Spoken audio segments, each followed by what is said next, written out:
Bem-vindos para mais uma aula de processo civil. Dessa vez vamos falar sobre a audiência de instrução e julgamento, um ato processual que está dos artigos 358 até o artigo 368 do CPC.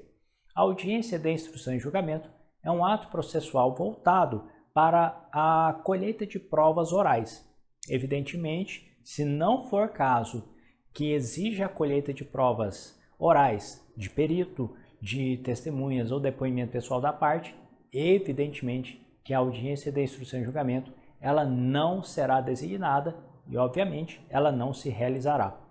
Portanto, a audiência de instrução e julgamento é um ato processual voltado para que seja colhido tudo que for referente à prova oral.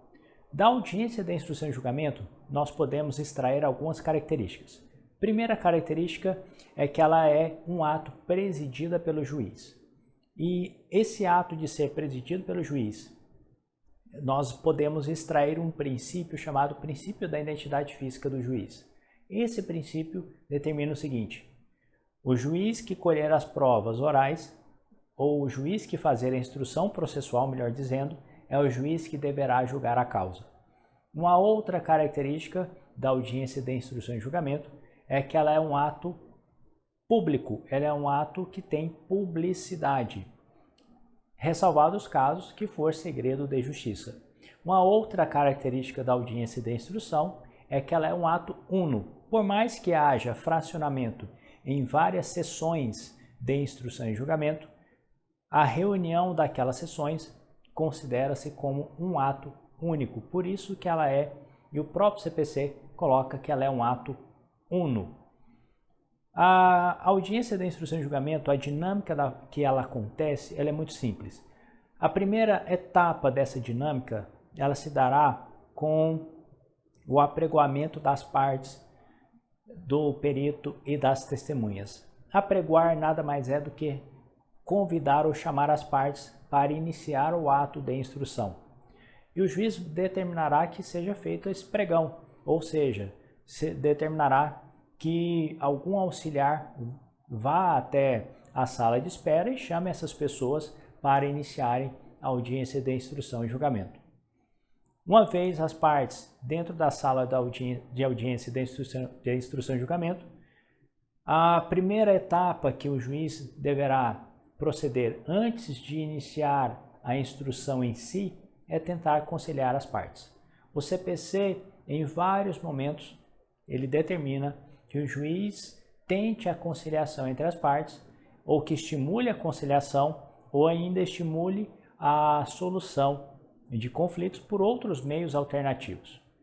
Essa tentativa de conciliação, ela pode ter ocorrido anteriormente, conforme o artigo 334, ou pode ser a primeira oportunidade que as partes têm de conciliar. Pode ser que o caso concreto não foi de designação da audiência do artigo 334, de repente ambas as partes dispensaram a realização da audiência de conciliação. E, portanto, nesse momento da instrução, pode ser o primeiro ato processual que as duas partes se encontram. E isso estimula a conciliação. Então, as partes fisicamente são obrigadas a estarem presentes. Se o advogado tiver poderes para representá-los, transigir ou negociar, o comparecimento da parte em si, ela é dispensável, a não ser que ela foi intimada para fazer depoimento pessoal. Se não obtiver conciliação, aí sim o juiz inicia o ato instrutório. E esse ato instrutório, ou seja, a colheita das provas orais, ela vai obedecer uma ordem preferencial. Se eu sei que a audiência da instrução e julgamento é voltada para ouvir peritos, para ouvir partes, para ouvir testemunhas, o CPC coloca uma ordem de oitiva dessas partes, ou seja, quem eu vou ouvir primeiro. O CPC preferencialmente dá a seguinte ordem: perito, depoimento pessoal e as testemunhas, a prova testemunhal.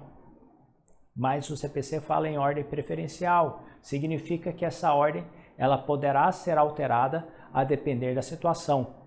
poderá ser alterado pelo próprio juiz ou alterada a requerimento das partes, evidentemente, demonstrada a razão para que haja essa alteração. Uma vez encerrada a colheita das provas orais, o juiz dará aos advogados das partes e ao Ministério Público o prazo de 20 minutos, prorrogado por mais 10, para fazerem um ato chamado debates orais. As partes terão 20 minutos, parte autora 20 minutos, parte requerida 20 minutos, prorrogado por mais 10 para cada uma das partes, para fazerem as suas sustentações orais. Ou seja, na sustentação oral, no debate oral, a parte, mediante seu advogado, obviamente, ela vai reforçar todos os argumentos trazidos dentro do processo e vai complementá-lo com as provas que foram produzidas naquele ato da audiência da instrução e julgamento. E interessante notar o seguinte: se for caso de litisconsórcio, ativo ou passivo, ou no polo ativo ou no polo passivo tenha litisconsórcio, tenha um assistente ou uma outra intervenção de terceiro, para cada polo processual, eu tenho o CPC. Ele determina que o prazo para os debates orais é de 20 minutos, prorrogado por mais 10.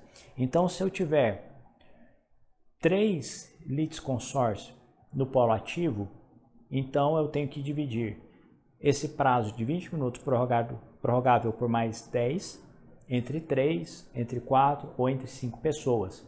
Cada sujeito vai utilizar o quanto de prazo ele achar necessário, mas o fato é que cada polo processual, polo ativo e polo passivo, não pode ultrapassar, somando os dois prazos, prazo regular mais o de extensão, não pode ultrapassar 30 minutos.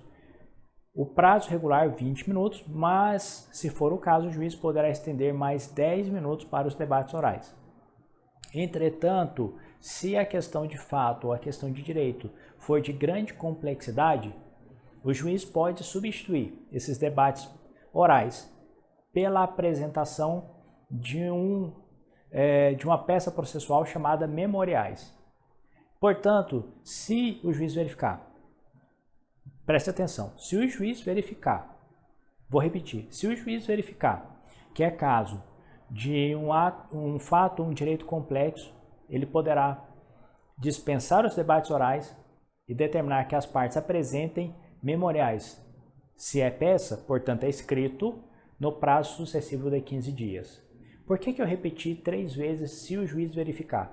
Porque quem determina se a questão de fato ou de direito é complexa não são as partes, mas sim o juiz. E isso deriva porque essa verificação de complexidade é uma matéria de ordem pública. Portanto, o juiz quem fará essa determinação de apresentação ou não de memoriais escritos ou se vai partir para os debates orais, que será realizado dentro da própria audiência. Se for memoriais, não vai ser realizado dentro da audiência, as partes vão para os seus escritórios e no prazo sucessivo de 15 dias vão apresentar essa peça processual dentro, evidentemente, dos autos.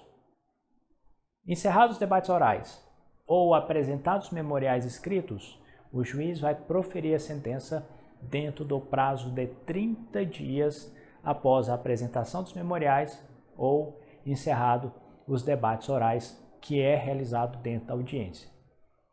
Essa audiência de instrução e julgamento, como eu falei para vocês, ela vai acontecer se for necessário ter a colheita de provas orais dentro do processo. A dinâmica é muito simples, é um ato processual que é facultativo, justamente porque só vai existir se for necessária a colheita de prova oral, e se não tiver necessidade de colheita de prova oral, passa-se para a fase instrutória dentro das provas em espécie, que será tema das nossas próximas aulas.